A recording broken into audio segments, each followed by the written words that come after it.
Hello everyone and welcome to All Things Watched.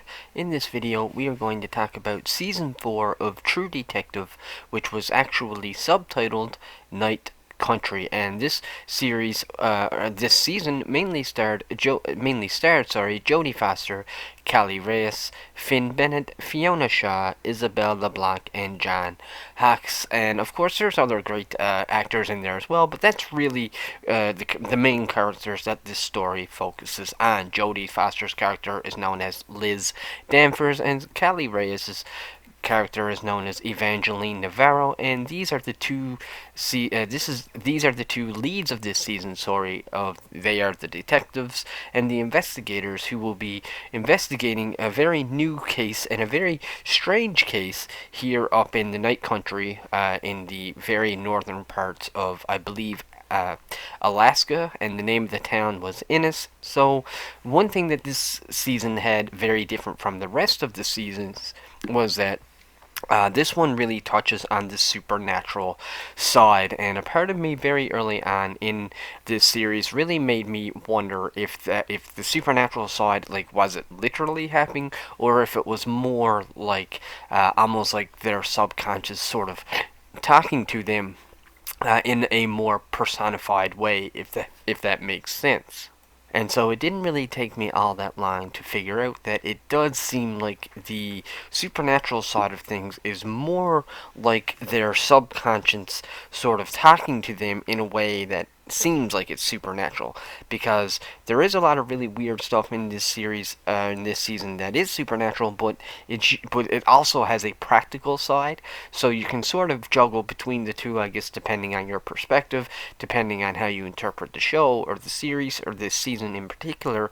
You could say that it really was real, you could say that the supernatural stuff is real, or you could just say that yeah, every time they sort of figure something out using the supernatural side, there is usually a practical side as well. So that's why, for me and my interpretation of this season, I just sort of looked at it as, the supernatural and parts of the show and the ghosts and whatnot was really their subconscious. So it's not that they learned new information from these ghosts, it's more like they were able to figure it out on their own, but because they all carried a lot of guilt and a lot of weight, and they're really, this show, most of the characters in this show are bad people, so they do have that guilt, and to me that was just their subconscious. That's the way that their subconscious sort of reached out, is by making them see the people that are dead or deceased, and really fool around with them mentally.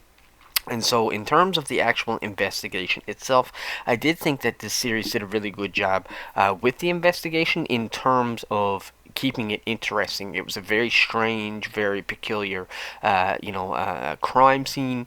Right from the very first episode, you'll learn that this group of scientists literally went out into the ice, and they literally froze to death in a really strange, peculiar way. And we don't ever find out why until the very last episode. But what we also don't realize, at least not right away, was that this case actually relates and connects back to another case as well, known as the Anna Kay case. And so as the story continues, we sort of get to figure out the old case, Anna Kay, and then we also get to learn and discover from the perspectives of Liz and Navarro, Danvers and Navarro. We get to see that connection and how the old Annie Kay case connects into this case, and honestly, it was a lot of fun seeing their journeys. Now, would I consider this to be the best season of True Detective?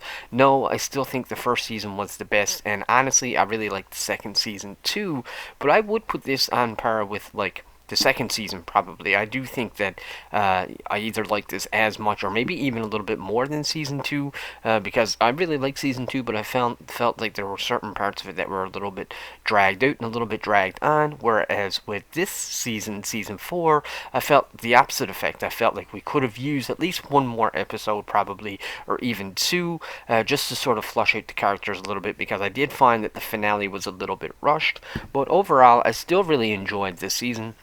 And I do think that this was still a great series and a great addition to True Detective. And to some degree, I kind of hope that they do something like this again, not with Night Country, but I would like to see another season that's subtitled, that has, something completely different, kind of like this one. I really liked how they touched on the supernatural.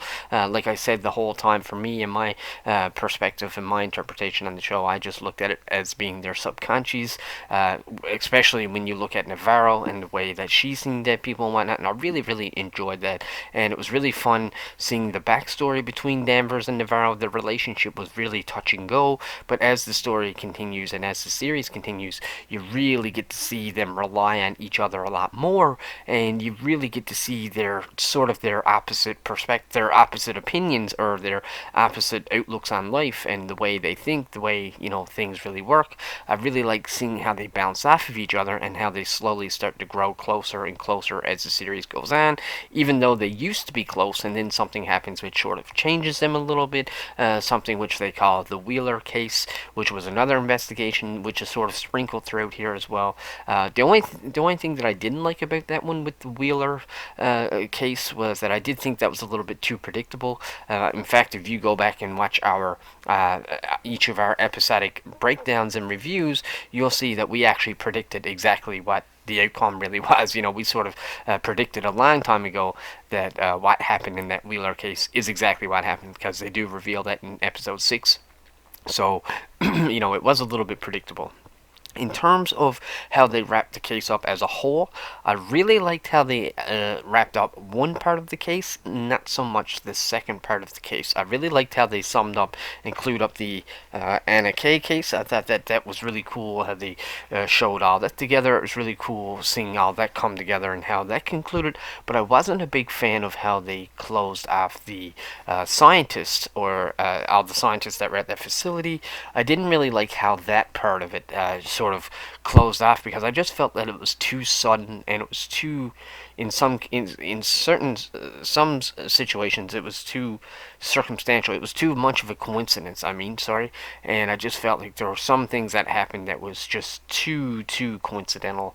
Like there, just one little thing in particular, all I'll say, because I don't want to spoil it for you, but all I'll say is that there's one scene in particular where you'll know exactly what I'm talking about in the finale, when someone knocks over the mop bucket and they just happen to see where the water is dripping down. So little things like that I thought were just too much of a coincidence and really shoehorned in there, and just too much hitting the nail on the head, when I just feel like in the real world, that many coincidences just wouldn't happen, which is why I do think that the finale could have been like a two-parter, or even longer, make it like a 2-hour movie, or maybe give us an extra episode or something like that.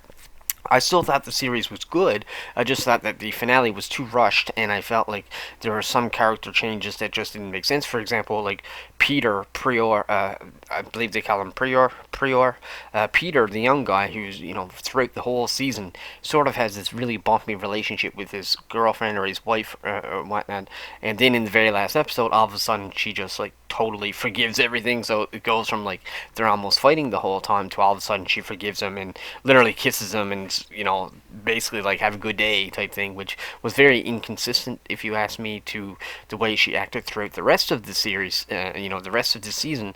But just little minor things like that, little details. It didn't ruin it for me. I still thought the finale was good. I just thought that it could have been a little bit stronger and a little bit more compelling and a little bit more realistic as well. But in terms of the supernatural stuff, I was okay with it. They didn't dabble with it too much. They gave you enough to let you know, hey, this is the type of world that we're in and this is where we're going, but it didn't go into it to the point where it's literally straight up like a horror series. The supernatural really has no huge effect on the story, really. It's just more of a subconscious thing. And so I really liked that idea. But I think that the biggest strength of this season of Night Country, True Detective Night Country, was the environment itself. They did a really good job with the environment, especially with Ennis, this little town where it's night every single day. I really enjoyed that, and it felt like the environment itself, the wind, the nature, the cruelty of the darkness, the Night Country itself really felt like a character, and it really resembled a lot of characters which were, very dark and basically living in the darkness, surrounded by darkness, given the fact that they are investigating a bunch of murders and whatnot. So overall, if I had to put a number on season 4 of True Detective, honestly, I do think it was one of the stronger seasons. I liked it probably as much or maybe even a little bit more than season 2.